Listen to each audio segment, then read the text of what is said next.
Welcome to The Way Home with Laura Smith, the show that brings you wonderful guests, helpful advice, and uplifting stories. The Way Home. Live inspired. Here's your host, Laura Smith.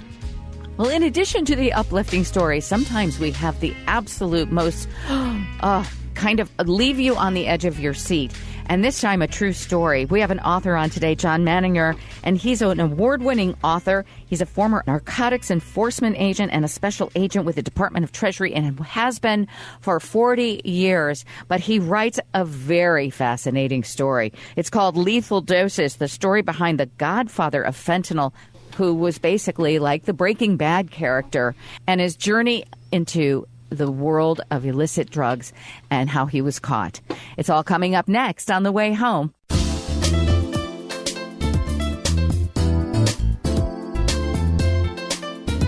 Welcome back. You're listening to The Way Home with Laura Smith. Here's Laura. Well, nothing pleases me more than to be able to bring you guests that really make a difference, who have done so much with their lives, and they are so fascinating and so interesting that people want to write books about them. And this is no exception. Today we have, by the author, Dr. Don Steele, who's been on the program before, we have the Scott Holman story, which is called The Mindset of a Dyslexic Entrepreneur. And Scott Holman is with me now, and I have honestly... It's hard to keep up with all the various things that he has done in his life, accomplished in his life, but he's learned so much, and he's sharing a lot of his great wisdom and tips for living with all of us now. Thank you so much, Scott, for being on the show. My pleasure. A lot of people have something called dyslexia, and I don't think it was until probably the last several decades or so that it was really even talked about. But you probably grew up in a time where it was not understood, and children of your type were completely misunderstood, misdiagnosed, mistreated.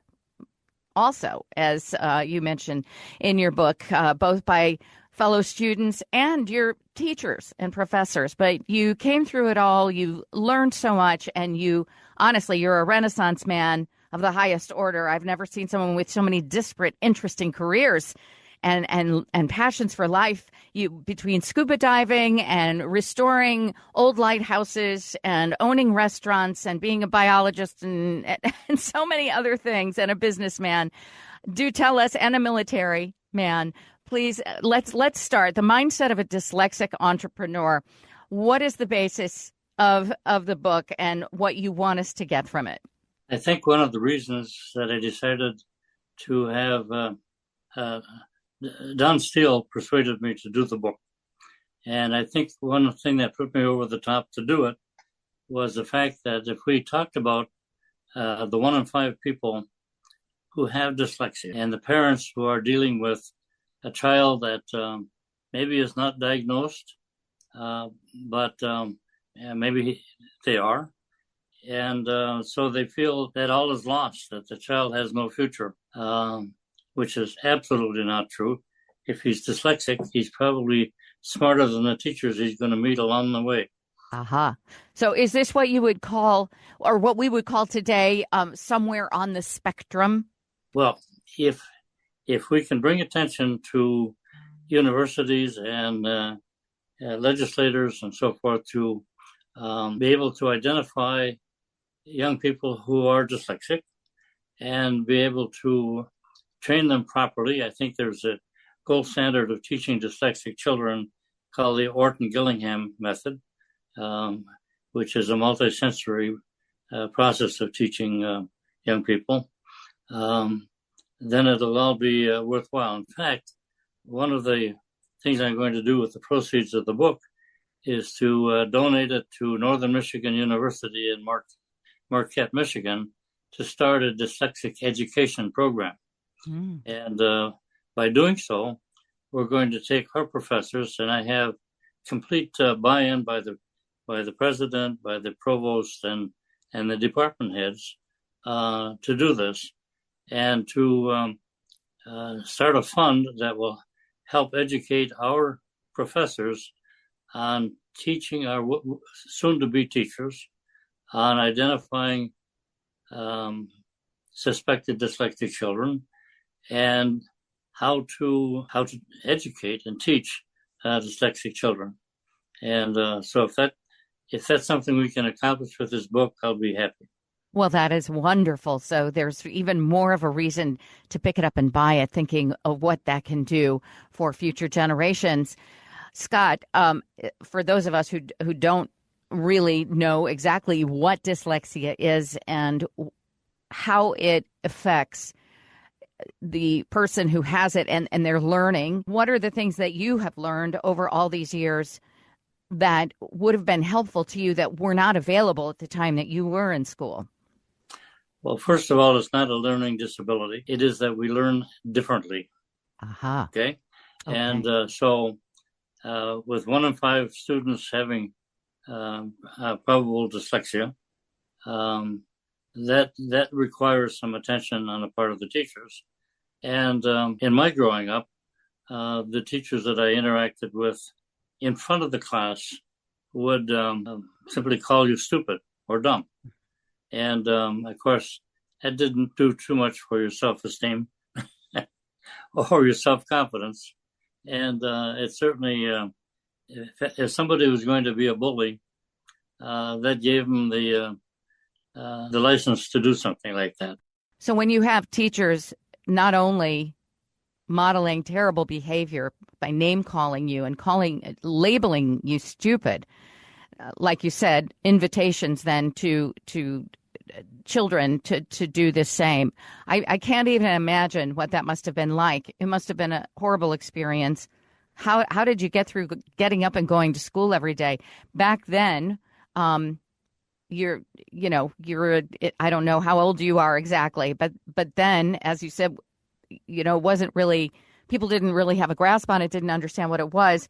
How were you able to get through that? Did you go home and tell your parents what you were experiencing, or did they understand that you had a different way of learning, or was it something they also had to be educated about? No, they didn't understand why I couldn't read or couldn't write. They would try to get a tutor for me, which really doesn't work because they didn't know the Orton-Gillingham method of teaching. And that's the problem with someone who says, well, he has a learning disability, so we'll put him in special ed. Mm. Special ed doesn't have the knowledge or the capability of using the gold standard of teaching dyslexic children, the Orton-Gillingham method. And so until we get that widespread knowledge out, there's going to be a lot of children that are going to get left behind while they're in early education. Right. And, what I was told, and just, the most basic of levels of what dyslexia was, it's you see letters and phrases and somehow backwards or something. I mean, that was really the extent. I didn't really learn what it was. I didn't have this situation myself. My daughter didn't have it. So I really didn't learn what that meant. What exactly is the mechanism, how you see things, which makes it complicated to be able to read regularly? I think one of the things that I've read that is interesting is that back in the 1800s in Europe, this condition was called word blindness. So it was later into the early 1900s where in America we gave it another name, and that was dyslexia. And so I write this in the book. My second grade experience was that I was given a book, told to get in front of the class and read a couple of pages out of the book. I looked at this book, and all I could see was ink on a page that made no sense. Right? I couldn't make out any words. I couldn't understand at all what was on that page. The second grade teacher, not a nice person, started screaming at me and calling me stupid in front of the class. And finally comes to the front of the room, grabs me by the back of my shirt, pulls me off my feet, out into the hallway down to first grade, puts me into a seat in first grade, tells the teacher in front of that class, this kid's too dumb to be in second grade. He belongs here. Oh. that first grade teacher was horrified. I think she called my mother at home and told her to come and pick me up. But How awful. the superintendent at the time, my mother wanted her fired, of course. The superintendent just simply said, "Well, we can't fire her." There were reasons which I won't go into here, but that is too bad, because how many more people did she wreck the life of along the way? Terrible. Terrible. I mean, and it's still going on today. You can't fire horrible teachers. Something needs to be changed. I just want to remind people who I'm speaking with. It's Scott Holman, and he has this book called The Mindset of a Dyslexic Entrepreneur, and it's the Scott Holman story. And it's fascinating because we're focusing now on the early part of your life where you were raised and growing into a young adult, but dyslexic the entire time, but never having been diagnosed. So finding ways to learn how to learn, and then eventually getting into college. So is that how you got through college as well? So were you still unaware when you were in college that you were dyslexic? I was aware of what my inabilities were, but I never heard the word dyslexic ever used, or didn't know anything about it. But I knew that I wasn't able to read, and I knew that if I had to write something out in longhand, I was done for. But I was luck plays a big role in your life very often. And so I graduated from high school. I didn't have the grades to get into college, but the president of the university, Northern Michigan University, Ed Hardin at the time, had a policy of right to try. So he wanted anybody who really wanted to go to college a chance to get into college and give it a try and see if they could do it. Now, I suppose another way of looking at it is you were admitted on probation, right? And so, again, using my tape recorder and my electric typewriter, I was able to squeak by on some of these classes that I needed to pass and get passing grades. And you were a biology major, and what was the other major? Marketing and management. Yeah, very, very different. It seems like marketing is like the creative side, and then biology is biology. Except that I was advised by a friend of my father's. He said, "You're in one little business after another." He said, "Why are you majoring in biology when you should be majoring in business?" And that was halfway through my college experience. And so I talked to a counselor. I was able to get into the School of Business and actually did pretty well in the School of Business. And I was just fortunate that opportunity was given to me. And so so business felt like home. It married all of your desires and gifts and talents and such. You did that, and yet when you got out, your story is so fascinating. The different things that you've gravitated towards, the things that you've accomplished, things that you're interested in. Give us some insight into what some of them are, because I think it's just an incredible journey. You went in many, many different directions, and all of them fascinating, quite honestly. And one thing that you're doing enhances what you're doing in another thing. I mean, you learn from those past endeavors and past experiences and apply them to the latest thing that you're in. So when I graduated from college, I wound up going with the Upjohn Company, which is a very well-known, very respectable pharmaceutical company from Michigan. My other endeavors, of course, were starting this scuba diving business, in which I quickly learned that I wasn't going to sell much diving equipment if I didn't have people who knew how to dive. So I actually wrote my own instruction manual, doing some research from things I was able to get from Scripps Institute and from and from the Woods Hole Institute in Massachusetts. So along the way, I've always had, and sometimes as you get older, you're more interested in history. But I've always had an interest in history, and so I've restored. I bought a lighthouse based on hearing a radio program on the way to work one morning that this granite island was going to be disposed of by the Coast Guard. And I said, well, I know that island. I said, I've taken my scuba diving students out to the island to dive around. And the lighthouse was in really bad shape then. And that was many years ago. So I looked into it when I got back and I submitted a bid. Well, the interesting thing was that this story came out of the Free Press in Detroit. And I had asked the office in Massachusetts when we would know if we were successful. She said, well, we have a lot of bids to open. And she said, better contact us tomorrow to see. Well, in the meantime, the Detroit Free Press was following this. They called my home. My wife answers the phone and they said, congratulations on buying the lighthouse. And she said, he bought a what?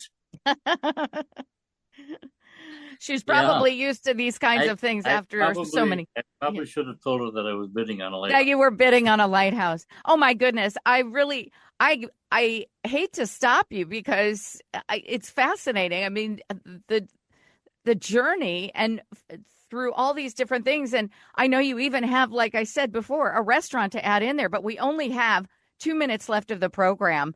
My guest is Scott Holman, and the book is The Mindset of a Dyslexic Entrepreneur, the Scott Holman story.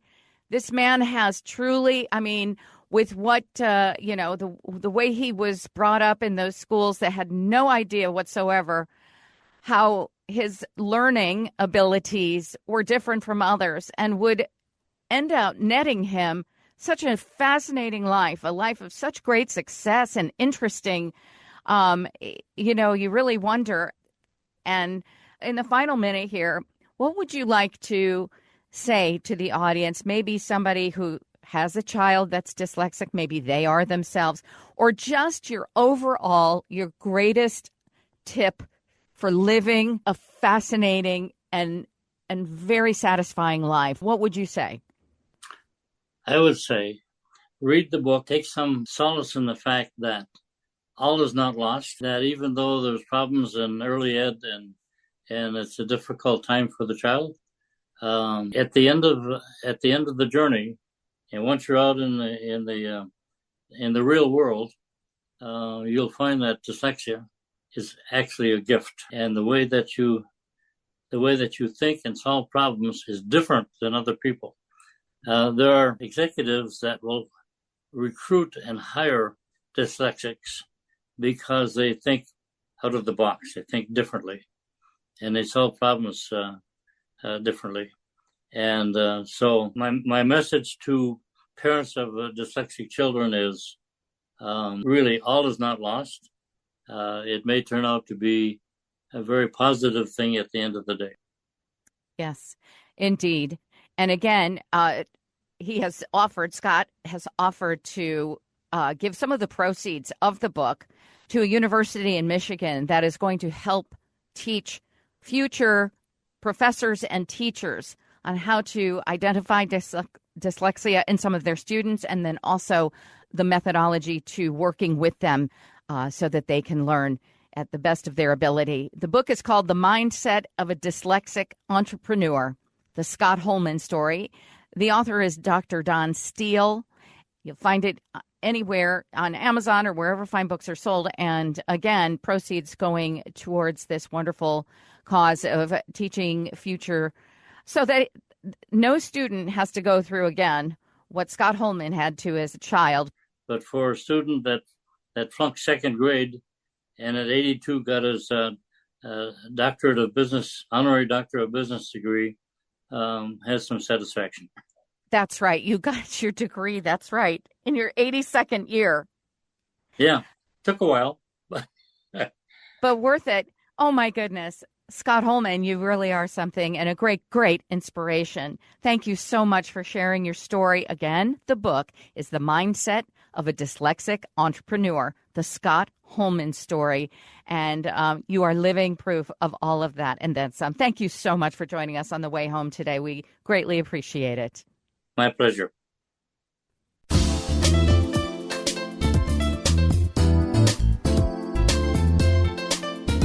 Welcome back. You're listening to The Way Home with Laura Smith. Here's Laura. Well, I never had a chance to watch the show Breaking Bad, but my daughter and a billion other people on the planet Earth did, and they were so fascinated by this character and the whole topic matter, and people, starting out with really great talent, but then turning it to something unfortunately nefarious for the world. And we're living right now in what is an absolute crisis, and that is one of fentanyl poisoning, which is happening by the hundreds of thousands now, I think even a year, but we'll get all the facts on it correctly. I have an author with me who's written a book that has shot up to #1 on Amazon. It's also been made into a Fox Nation episodic series. And rightly so. It sounds absolutely compelling, has so much firsthand experience with it. John Madinger is an award-winning author. He's a former undercover agent and narcotics enforcement agent, and he's also a special agent with the U.S. Treasury, or was, I should say, and he's writing these books that are hitting him out of the park, but this one especially hitting a note right now with the United States of America and the world, all about fentanyl. It's called Lethal Doses, the story behind the godfather of fentanyl.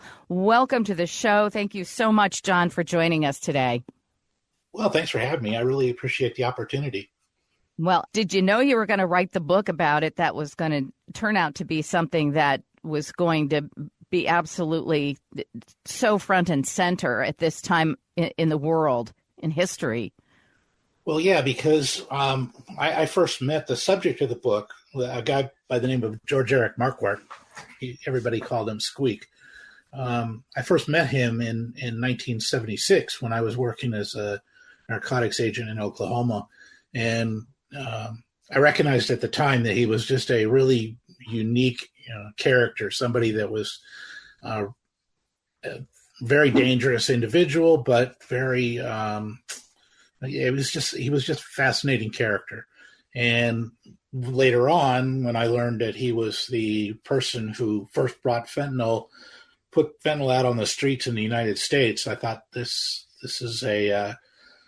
needs to be a book at some point. And after about 15 years of back and forth with Squeak and talking to all of the people that were part of that story, I was able to put the book together and get it out. So that was, you said, in the 1970s. Yeah, I met him in 1976 when I was an agent. I was working undercover for OBN, and Bureau of Narcotics was using him as an informant. He was an informant and telling us about clandestine laboratory operations in Oklahoma. And I was working with him at the time until he did what he did best, which was take off and start setting up clandestine laboratories, doing it himself. He was a genius. His self-taught.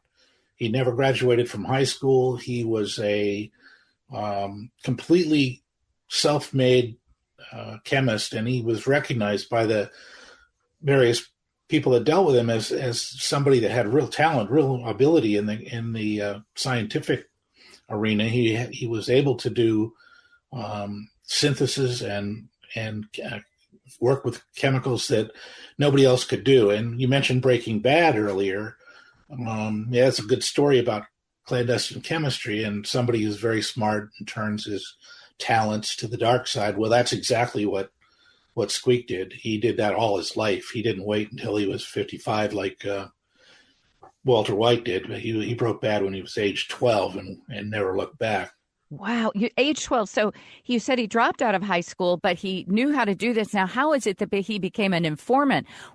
Had he already started making some of the more nefarious drugs? I know that he was also responsible for AZT, which was one of the wasn't it one of the only things that was kind of helping to cure AIDS at the time? I'm trying to remember when it came out, but Yeah, it came out in the the 90s in the 80s. or Yeah, 80s. Okay.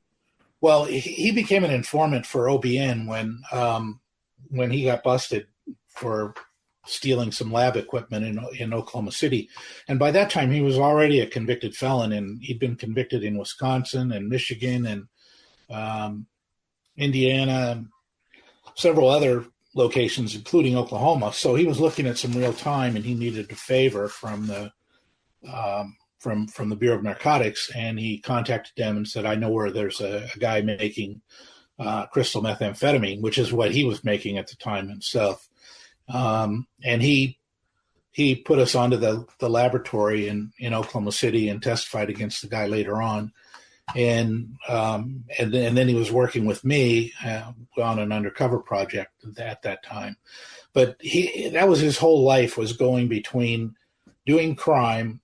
I mean, he never had a legitimate job. He never, when he retired, when he got released from prison the last time, he didn't even bother applying for Social Security because he'd never worked enough quarters to qualify. And his whole life was crime. And he did that until the point where he got involved with fentanyl, looking at fentanyl in the late 80s and early 90s, and was put away basically for good at that point. So is all right. So you said in the late 80s. So fentanyl for most of us has only been in the news for the last, I would say, 4 or 5 years. Then they started counting the amount of deaths from it. They were originally calling it overdoses from it, but then people who had children die from it are like, no, you don't understand. My kid was not a drug addict. He was given one pill that was dressed as a like oxycodone, when he was in the 9th grade, and it had fentanyl in it, and that was it. It was a one stop, death sentence. And so they said it's poisoning. It's not an overdose situation. But there are people who do get addicted to it, I believe, and that they are able to somehow kind of just go through the day to day, getting high, coming down, then getting high again. So fentanyl, you said back in the 80s. So did he create the substance that we now know as fentanyl, or the chemical compound? No, the fentanyl itself was first developed by a Belgian company, a guy by the name of Paul Janssen, or Janssen, and he ran his company, Janssen Pharmaceutical, was the manufacturer, the first maker of fentanyl. It was originally made in the late 1959, 1960, and it was marketed as an anesthetic, a general anesthetic. So it was only used very sparingly in tightly controlled conditions, and for about 20 years actually. There was very little fentanyl out on the street. There was very little of the drug being diverted, and none of it was being manufactured clandestinely. Squeak got into it because he was locked up in federal penitentiary with a bunch of drug traffickers from mafia guys from New York, and they were interested in finding a substitute for heroin. And so he kind of got interested in this, and it could be a substitute it could easily substitute for heroin, and that's what it does today. But it was it's extremely potent, as you were saying. It is lethal in very small doses, and it has to be carefully handled. And it was beyond the capability of most drug traffickers and clandestine chemists to be able to make it and make it safely. What he did that was different was he developed a sort of shortcut that took a lot of the difficulty out of the process and made it easier to make and cheaper to make, and put it out on the street in quantity. So that's what we have today, the situation we have today. But back in 1990, 91, 92, 93, he was the only fentanyl manufacturer in the United States. He and his organization were the only people that were putting it out there. Today, it's coming from China and Mexico and foreign sources, not so much in the United States, and it's everywhere. And like you say, it's a real game changer because you can be seeking another drug and get fentanyl without knowing it. And that's what's happened to a lot of these people that have been poisoned, really. They weren't seeking fentanyl. They weren't trying to get fentanyl for a habit or whatever. They just wanted a pill, and it was being made in a counterfeit Vicodin or counterfeit oxycodone or something like that. And they don't have any tolerance for it, and it just kills them. Mm-hmm. So I think fentanyl is the big problem that we're going to face in terms of drugs for quite a while. You mentioned that there were people that are able to take it and that do take it for long periods of time, but a lot of those people overdose or take a lethal dose of it, and they die, and they're revived by Narcan. The only thing that saves so many of these people is this Narcan antidote for opiate poisoning. And if it wasn't for Narcan, there wouldn't be any junkies left. There wouldn't be any of those fentanyl abusers left. They'd all be dead by now. Some of the hospitals say they see the same addict take twice a day, and they're getting Narcan twice a day. So, and it's available over the counter these days. You can get Narcan off the internet, and that's the only thing that's keeping these people alive. I know, and sadly, I've heard that even in some states, that some of the governors and programs are offering it. Narcan, it's just part of what they call their drug war against drug is really feeding them what they need and also giving them the Narcan to keep them alive. I don't know if that's true, but that's what I'm hearing. Oh yeah, that's definitely keeping them alive. If it wasn't for Narcan, the death toll would have been much, much higher previously, just because they'd all be dead. They wouldn't be able to revive them, and they'd just be dead. And you don't have repeat customers when they're all deceased. But yeah, I bought a thing of Narcan on the internet just to see if it was available, and it is. You can buy it off the internet. You can get it. Probably relatively cheap. My guest is John Madinger. He is an author, but he was also, as you can tell from his extensive knowledge, he was a former undercover agent in the narcotics divisions, and he was a special agent at the Department of Treasury. You also worked in money laundering. You were an expert in that, apparently, as well. So you really, cut your teeth on all this stuff that I mean, you've been doing it for decades, and yet here we are, 2025, and it seems like all of this stuff, nothing has been mitigated. It's exacerbated in our society these days. I mean, what do you think of the current state of affairs of all of this between the fentanyl? I mean, are we going to see anything, do you think, in the next few years that might bring, the sales of fentanyl and the smuggling of it? Do you feel like maybe there's a possibility that the new administration is going to find some ways to get it off the streets, to get it, I don't know. What do you think? Well, it's very instructive that in getting back to Marquardt's case, Squeak's case, when he was busted in 1993, February of 93, DEA got him in Wichita, Kansas, and they busted him. That was the only lab in America. And there was, up until that point, the fentanyl dose, if you looked at the overdose statistics, it was going up every year for the early 90s, and then it dropped off to nothing after they busted Squeak. That never happens in the narcotics business. It's always somebody that comes in and takes over immediately, but that didn't happen with fentanyl. That there was no fentanyl lab again seized in the United States until the year 2000, and that guy hadn't been able to get his dope out on the street yet.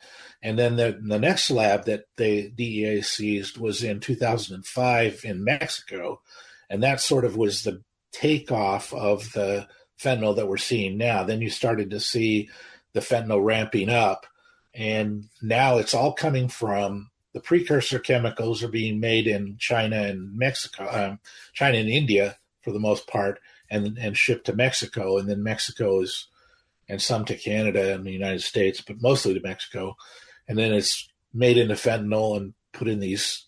I don't know how to stop that. I don't know how that they can stop that. They're talking about, and they should impose sanctions on the companies and the countries that are manufacturing the precursor chemicals, because that's sort of the source, and those that's going to be difficult because, like in China, there's I think 25,000 chemical companies manufacturing chemicals. In India, there's 80,000. So how can you tap that, or can you get into that to be able to stop it, to turn off this bigot? Very difficult problem. I think that the Mexicans in particular, Mexican government in particular, and the Chinese government, both of them could be much more helpful if they wanted to be. I don't think that they've wanted to be up until now, but I think Trump, if he's really serious about this, he can put pressure on those countries to do the right thing and to shut those sources down. Mm-hmm. I'm not optimistic that that's going to stop it, but I think that this year is the first year that fentanyl overdoses have gone down. Fentanyl poisoning deaths, or whatever you want to call them, have gone down. Mm-hmm. So I mean, there is some reason for optimism, but a very difficult problem to solve. Right. Yeah. And I know that President Trump was talking about sanctioning the countries that are responsible for the fabrication of most of it. And then also saying that the death rate is actually much higher than it is being reported. He believes it's somewhere around 300,000 as opposed to the 100,000 we've been hearing for the last couple of years. But I don't know whether that's true. Your story, Lethal Doses, the story behind the godfather of fentanyl, this character who goes by the name of Squeak, so is he still alive, and is he still in jail, or is he out? And at what point, so he just kept getting reoffending and going back in, and reoffending and coming back into jail. He did that for most of his adult life? Oh yeah, he was a career criminal from age 12, and he started making drugs clandestinely. When he was 14, he was making heroin for his family doctor, who was an addict. And then in the 60s, he was making LSD. He made LSD for the Grateful Dead and Janis Joplin. He made for Timothy Leary. He made a batch of LSD for Timothy Leary. He got put in prison, let out, immediately went back to it. That was part of his uniqueness, was that he was very upfront with everybody. He said, well, as soon as I get out of prison, I'm going to go right back to doing what I'm doing, and making drugs, and that's what I do. And he told that to his sentencing judge in our case here in Oklahoma in 1978. But he was, after DEA busted him on the fentanyl lab in Wichita in 93, he got a 25-year sentence, and he did 22 years of that. He was released in 2015, and then he passed away of cancer in 2017, undoubtedly from all of the exposure to all of the chemicals that he'd been dealing with over the years. And how old was he when he passed away? He was 73. So wow. He was. Yeah, he spent, I would say, he spent half of his life in prison. Yeah, but it doesn't sound like any remorse, and just, kind of, how does somebody like that, who ends up being responsible for so many deaths, get 22 years? I mean, it doesn't seem, whereas you see that other drug runners and stuff like that are now getting more, but how does somebody who actually creates it and distributes it, how is it that are the rules and the laws, are they more stringent now, do you think, or not Yeah. so much? They Yeah. are?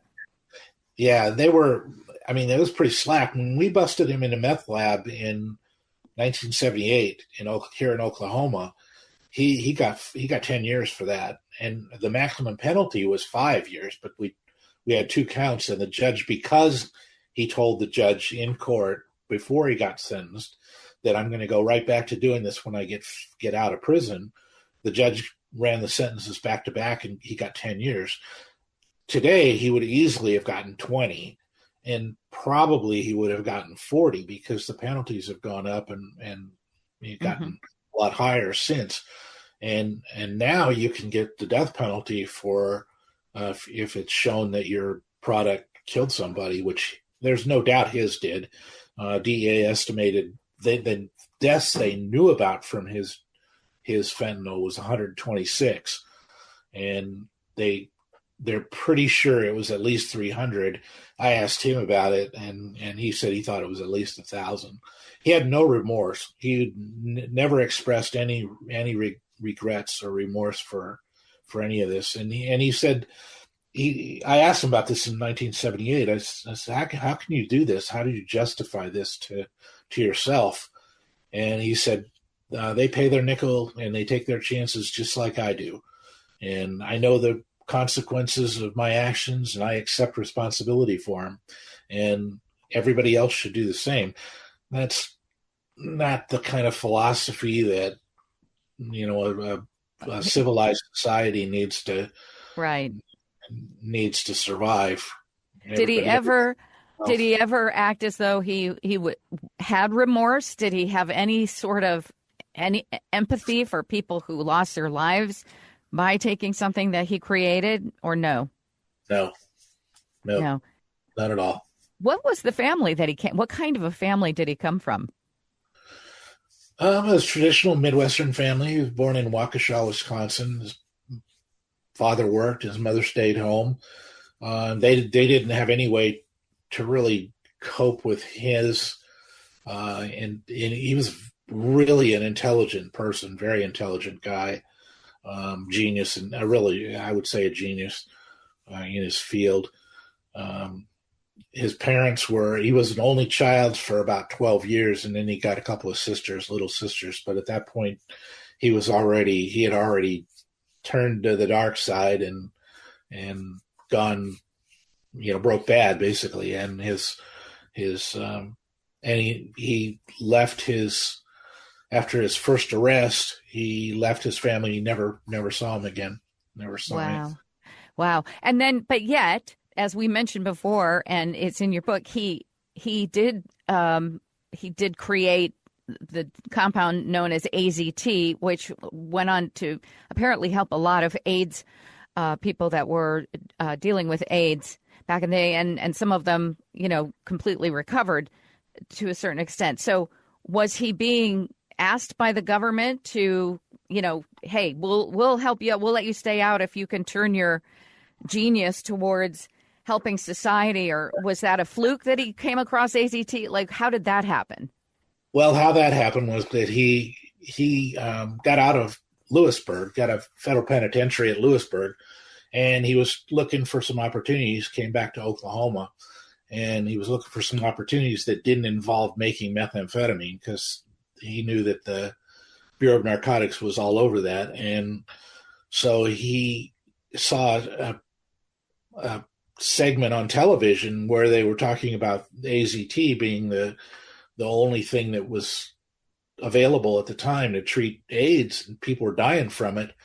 And at the time, it wouldn't be today, but at the time, it was the most expensive pharmaceutical that had ever been marketed.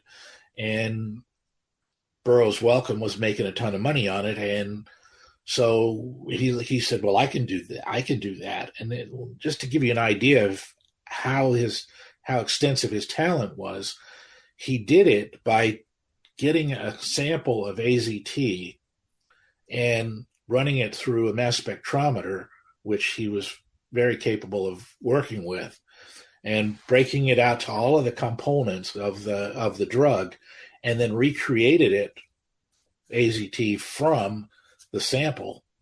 So it was a pretty amazing accomplishment, really. And when he was arrested in 93, he was doing this for the money. He was just doing this, just interested in the money, he could sell it to the AIDS patients for less than the pharmaceutical company was asking. And that's why he did it. But in 93, he was already looking at another drug called Taxol. I don't know if you've heard of that, but it was a cancer drug developed mostly for breast cancer, and very effective. And they were looking for a total synthesis of this. They were able to trying to figure out how we can make this in the laboratory. It's an alkaloid, and it comes from a biological source, comes from a tree. And he was working on that, and he almost got it before he got arrested.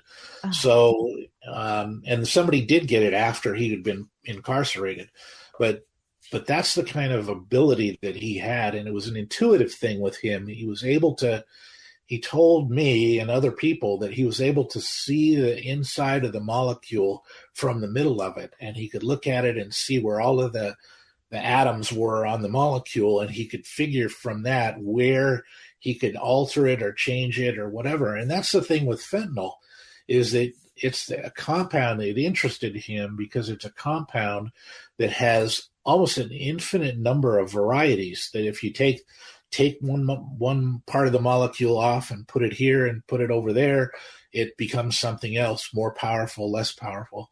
There's some fentanyl analogs or compounds that are 10,000 times more powerful than morphine. So it's potentially extremely lethal, but it was very interesting for him. And that's one of the reasons that he did it, was that it was very interesting.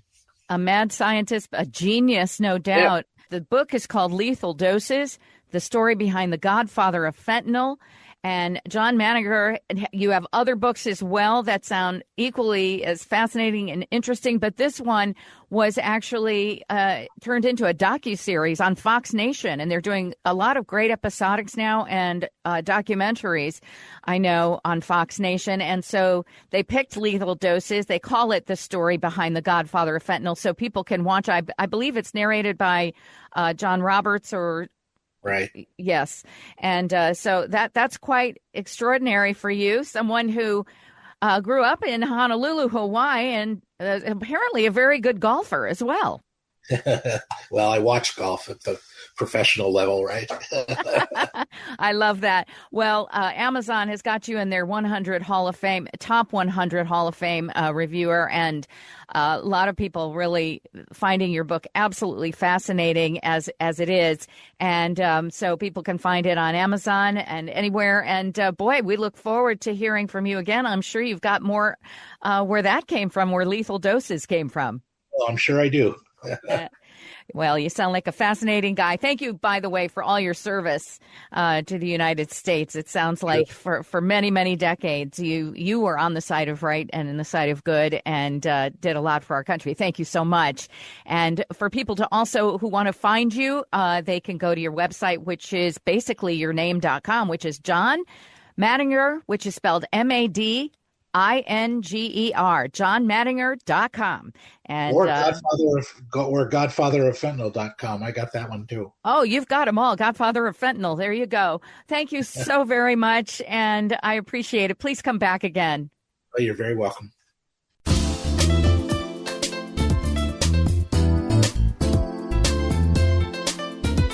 Welcome back. You're listening to The Way Home with Laura Smith. Here's Laura. Well, we need some upliftment. Jim Cleefield is my guru of good news. He goes out on the interweb of life and finds really fabulous true stories that make you feel better.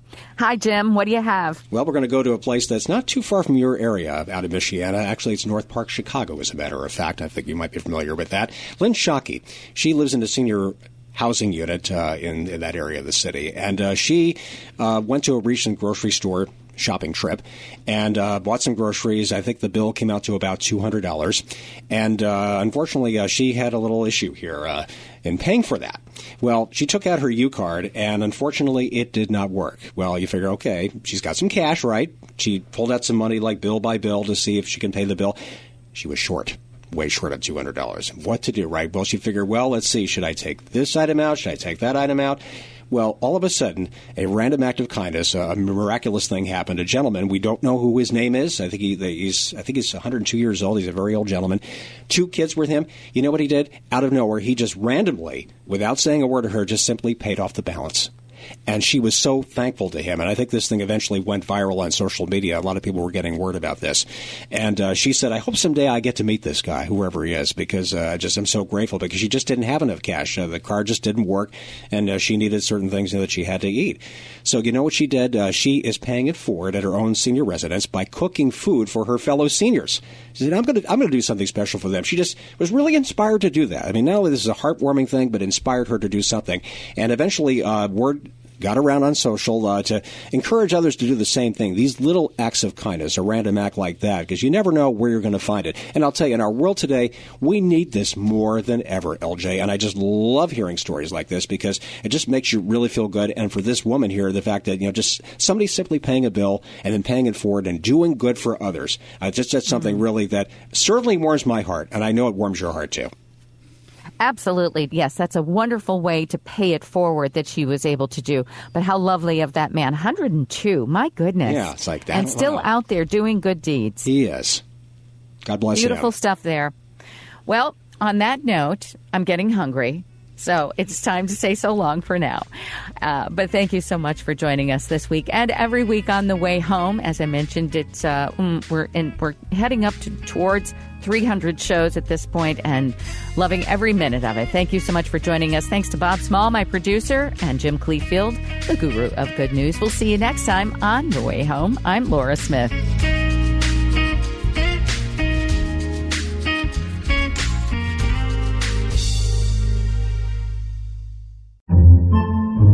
Podcasts by Federated Media.